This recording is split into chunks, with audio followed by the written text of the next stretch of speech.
바뀌죠. 그래서 근데 제가 아까 또 거꾸로 말했잖아요. 결혼은 상실이에요. 그런 것처럼 또 우리가 많이 지나가는데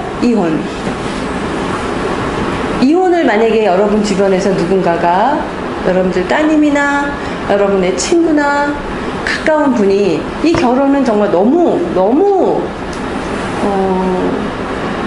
서로 다 망가지는 그런 거라서 이건 정말 아니라고 할 때 도장 찍고 다시는 너를 안 보리라 뭐 이렇게 하고 갈 수도 있겠지만은 그런 예식들을 많이 해요 요즘에. 그래서 우리가 같이 만나서 하나가 되었던 것처럼 그건 물론 교회에 제가 지금 성사를 얘기하는 게 아니고 예전을 얘기하는 거예요. 예전 전례. 그래서 작은 리추얼들이에요. 그래서 그 결혼 생활을 통해서 받았던 여러 가지 아픔들을 그냥 있는 그대로 같이 나눠주고 또 그것을 또 잘라내고 또 새롭게 이어가는 그런 예전들이 많이 필요하지 않나 저는 그렇게 생각합니다. 그래서 이게 삶의 기억과 경험에 내가 소화되지 않은 것들을 그대로 몸으로 이렇게 해보는 것이에요.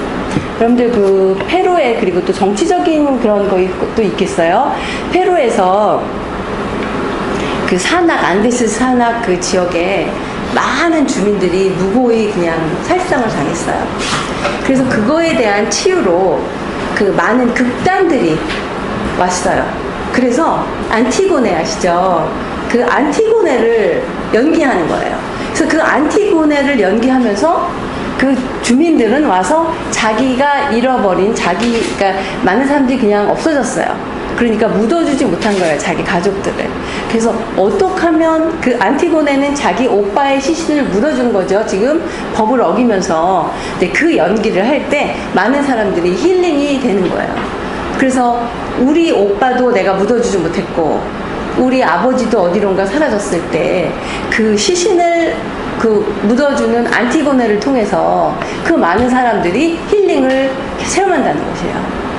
그래서 이제 그런 여러 가지 연극이라든지 또 예전이라든지 이런 것들을 통해서 우리가 그냥 가게 해버리고 오게 하지 않은 그런 상실의 체험들을 좀 다시 회복시키고 또 바라보고 할 수 있다는 그런 얘기가 되겠습니다.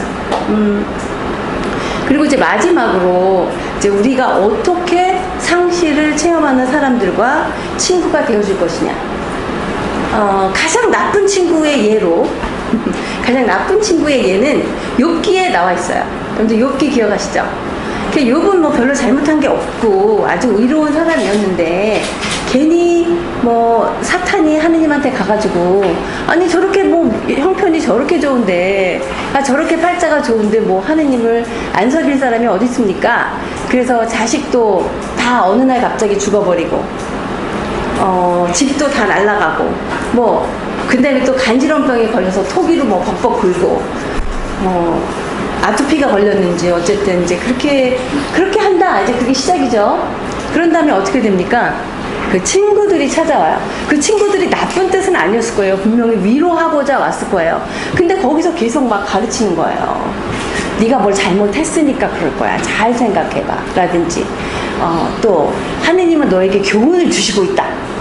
그러니까 여기서 좀 겸손해 보아라. 뭐 이런 식의 교훈을 주는데 그렇게 해서는 그 힐링이 안 된다는 거예요. 그래서 하나님도 나중에 그 친구들을 꾸짖잖아요. 그따위로 하면 안 된다고. 그래서 우리가 상실을 경험하는 사람들에게 과연 어떻게 해줘야 하는가. 근데 말하기 참 힘들죠. 여러분들 뭐 이렇게 상가집에 가서 말하기 참 어렵죠. 또 어떤 어머니가 97세에 돌아가셨는데 호상이네요. 이러시면 또 그것도 참 아니에요. 그것도. 그래서 저는 가장 좋은 게 상가집에서 그 예절 중에 제일 좋은 게 깊숙이 묵념한다. 그냥 할 말이 없으면 차라리 묵념이 난 것 같아요. 괜히 어설프게 말했다가 그 도움이 안 되는 경우도 있는데 가장 요즘에 많이 권하는 게 무언가를 그냥 해주는 거예요. 그래서 제가 살고 있는 동네에서 가장 많이 하는 게 저는 아까 제가 크리스 수녀님 얘기했는데 그 수녀님이 돌아가셨는데 뭐 친자매는 아니잖아요. 같이 수녀인데 친한 수녀님이 돌아가셨는데 학교의 직원들이 저한테 카드를 굉장히 많이 보냈어요. 그래서 전 깜짝 놀랐어요. 그러니까 너가 그 수녀님하고 참 친해서 네가 얼마나 슬프니 뭐 이런 거예요. 그리고 뭐 이렇게 과자 같은 거를 구워서 줘요. 그리고 또 카드에 이제 같이 뭐 영화 구경 가자 이런 거예요.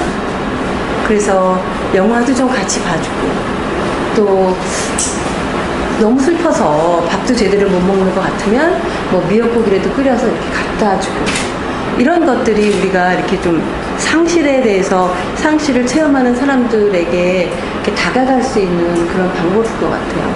근데 그것 중에서 가장 힘든 게 여러분들 그 슬퍼하는 사람들과 한 30분 있을 수 있어요? 제가 또 그 수녀님 얘기를 해드리겠는데 그 수녀님이 하루는 이러는 거예요. 아 정말 너무 신경질 난다는 거예요. 그래서 왜? 그랬더니 이렇게 방문을 하는 분들은 좋은 마음이겠죠. 아니 내가 지금 나 아파 죽겠는데 왜 내 병실에 와서 자기 고양이 얘기를 30분 하니 내가 왜 그 고양이 얘기를 30분 들어야 되니 왜 날씨 얘기를 그렇게 해야 되니 너무 싫다 그러는 거예요. 그래서 전 처음으로 알았어요. 아 환자도 방문객이 다 좋은 게 아니구나. 그래서 그 정말 이렇게 타인의 입장에서 좀 생각을 하는 배려가 중요하지 않을까 그런 생각을 했어요. 그리고 또 제가 그 한 분의 그 또 이 동반에 있어서 참 중요한 거라고 생각했는데 그분은 그렇게 말했어요. 자기는 가지는 않겠다고. 왜냐면 내가 그분을 위해서 기도는 하지만 그분이랑 나랑은 그렇게 친한 정도는 아니었던 것 같다고. 그래서 내가 가면 귀찮으실 것 같다고. 저 참 그거 배려하는 이야기라고 생각해요. 그래서 우리가 아까 처음에 전제가 우리는 모두 다 상실을 체험할 수밖에 없어요. 그런데 내가 저 사람에게 어떤 것을 해줄 수 없을 때는 그냥 가만히 있는 거예요.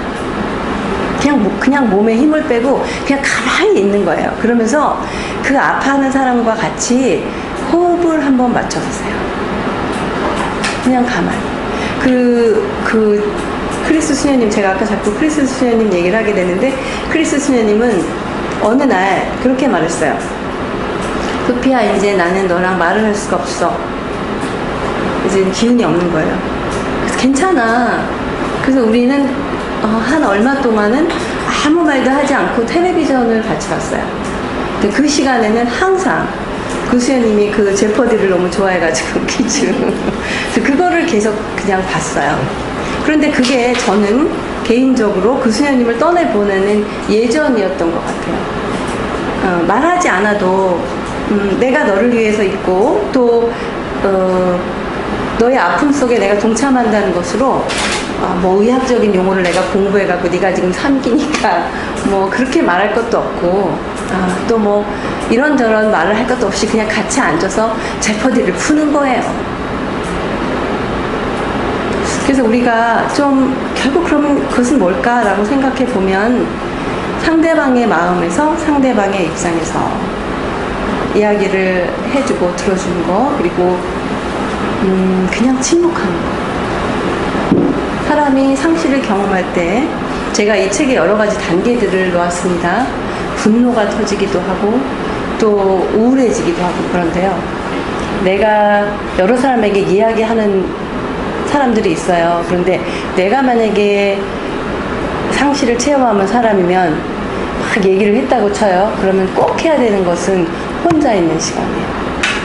우리는 가끔 남들하고만 있어야지 될 것 같이 생각이 들어요. 근데 그렇지 않아요. 혼자 있는 시간이 필요해요. 그래서 내 삶의 자리에서 나에게 무슨 일이 일어났는가 하는 것을 똑바로 인지하실 수 있어야 돼요. 그래서 말을 돌려 하시면 안 돼요. 그래서 내 딸은 뭐 좀 마음이 아픕니다. 이렇게 하지 마세요. 그냥 내 딸은 정신병자입니다. 이렇게 하세요. 그걸 갖고 자꾸 커버하고 그러지 마세요. 내 딸이 아픈 것은 나의 잘못도 아니고 어떤 정황 속에서 일어난 사실이에요. 그렇죠? 그럼 그것은 그냥 상실의 체험이에요. 그래서 있는 그대로 그 체험을 받아 안고 그 안에서 영원이신 하느님을 잠깐, 그것도 잠깐이에요. 아주 만나는 게 아니라 잠깐 만나는 것 뿐이에요. 그렇게 우리는 인생을 또 흘러갈 거예요. 그런 태도를 저는 let it go, let it come 이라고 얘기해요. 고통스러워요. 네. 그렇지만 고통을 모르는 것보다는 낫지 않나요? 슬픔이라는 그 느낌과 그 텍스처를 아는 것이 훨씬 낫지 않아요? 자꾸 안 슬프다 그러면 어떻게 슬픈데. 그래서 그 나에게 있는 슬픔을 존중하고 있는 그대로 그것을 이제 받아들였으면 좋겠고요. 공동체 안에서 내가 개인적으로 어떤 사람이 상실을 체험할 때 걸어가는 방법도 있지만 또 우리가 공동체 안에서 어떤 사람이 상실을 겪었을 때 정말 조심해야 되는 것은 말입니다.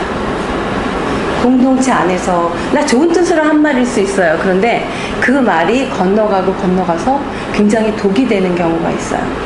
그래서 물론 뭐 상실을 체험하기 때문에 그때 예를 들어 내 아들을 잃었다.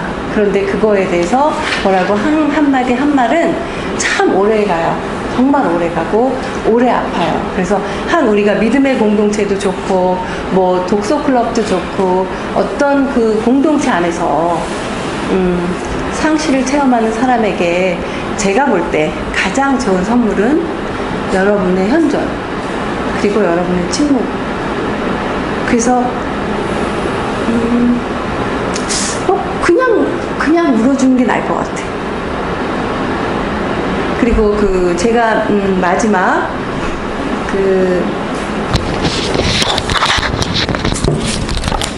에필로그에 이렇게 썼는데요.